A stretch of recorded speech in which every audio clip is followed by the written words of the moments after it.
রাউজানের নওয়াজিশপুরের বর্ণাঢ্য আয়োজনে বিএনপির ৪৭তম প্রতিষ্ঠাবার্ষিকী উদযাপিত হয়েছে। সোমবার বিকেলে ইউনিয়ন বিএনপির ব্যবস্থাপনায় বর্ণাঢ্য শোভাযাত্রা ও আলোচনা সভা সহ নানা কর্মসূচির মধ্য দিয়ে এই প্রতিষ্ঠাবার্ষিকী উদযাপিত হয়।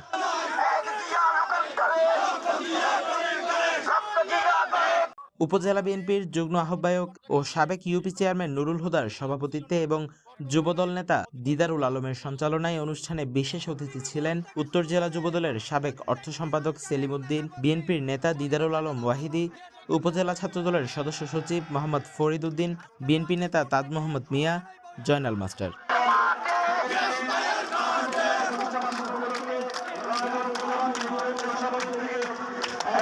এতে অন্যান্যদের মধ্যে উপস্থিত ছিলেন মোহাম্মদ মুসা, ফয়সাল হোসেন, এরশাদুল ইসলাম, আব্দুল হালিম, সরোয়ার শাহেদ, কাশেম, তৌহিদ, যুবদল নেতা সিরাজ, মোহাম্মদ তারেক, গিয়াসউদ্দিন, গাজী মোর্শেদ সহ ইউনিয়ন বিএনপি, যুবদল, স্বেচ্ছাসেবক দল, ছাত্র দলের নেতৃবৃন্দ।